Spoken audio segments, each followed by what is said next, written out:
Afternoon, Vill. A 3-0 victory over Shildon. As always, gives your thoughts on the game. I thought we started off brilliantly. I thought the first 30 minutes, I thought it was probably best we've played this season in terms of how we started the game, the aggression, the football, the quality of football, decision making. It was top draw, and rightly so. We got a goal from a great bit of football down into the channel to Javel, who's been on absolute flames at the minute. He's held it up well.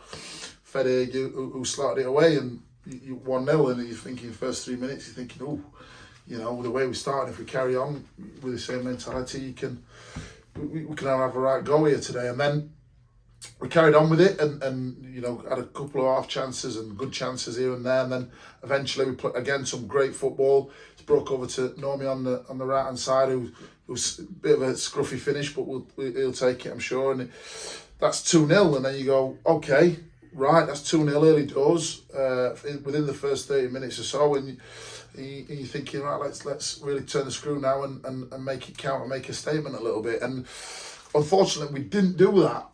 You know, in the first half, we kind of sort of took us foot off the gas a little bit, allowed them to settle, and allowed them to sort of growing confident a little bit without hurting us too much, because you know Mikey didn't have too much to do, certainly in the first half. But what it did do is it allowed them to sort of relax a little bit, and they didn't have that. They weren't as rushed on the ball as where they were first half when we really put them under some serious pressure, and we were ratting all over the pitch. First 30 minutes, and you win at half time. You think, right, this is a scary scoreline, and I had to, you know, really sort of get on it and really and make sure that they understood what was required in the second half or what could happen, and they did. And second half, I thought it was a bit of, you know, there wasn't much happening for the first 10, 15 minutes of it. It was a tight nip and tuck, to be honest.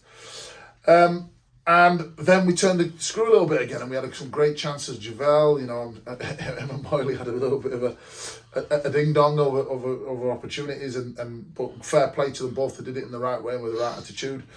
And in the end, later on, we saw the goal out of the game out 3-0. They were causing us problems without really troubling our goal. I think there was only the one occasion where Mike has done brilliantly and took one on the head with his bravery, where they've got in. But other than that, didn't really trouble us. There was a bit of pressure, but nothing serious. And then we're comfortable, obviously, with the three, you know, from third one from Boyley, who's, you know, once he gets in that position, and he's a great running behind, great bowling behind. Once he gets in that position, there's only one outcome more often than not. And I thought we were deserved of the 3-0, if not more, in all honesty. Yeah, obviously there'll be loads of people wanting the shout for man at match. Obviously, defence keeping a clean sheet, but I think two shouts to me personally were Tom Haig and Javel Clark. I thought they were both superb. I do. I thought, you know, Iggy, you know, he were brilliant today. Obviously, he were away. I think it's his first win of the season as skipper, coming back into it. So, you know, he was under a bit of pressure to perform. And one thing I love about Iggy is if you put him under a bit of pressure, he performs, and that's what he's done today. He was absolutely top draw.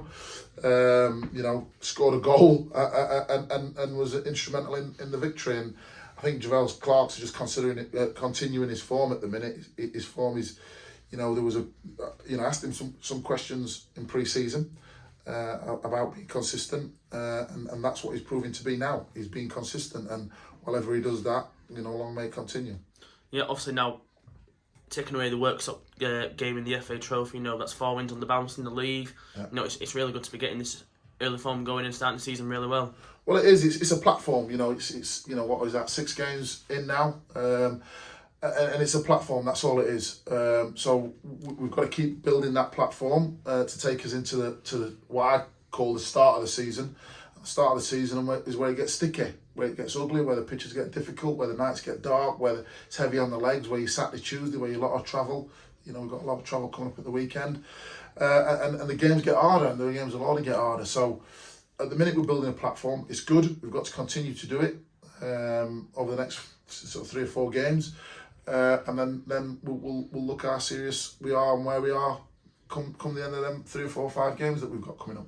Yep, next game, North Shields next Saturday. We've also already previewed them last week. But looking at lads that aren't available, obviously we know about Lawrence and how long he's going to be. But the likes of Matty, Brett, how close are they? They're on the mend. Matty Nebard, obviously, it's just a case of him healing, so he'll be back available sort of middle October, so the next 2 or 3 weeks, or 3 weeks should I say. And Brett is just about getting him up to speed now. Obviously, he's only just started running. He's in week 1, so he's just getting him a pre-season now, which is going to probably take another 4 or 5 weeks to get a pre-season into him. Yep, nice one, VILLS. Safe journey home. See you next Saturday. Cheers.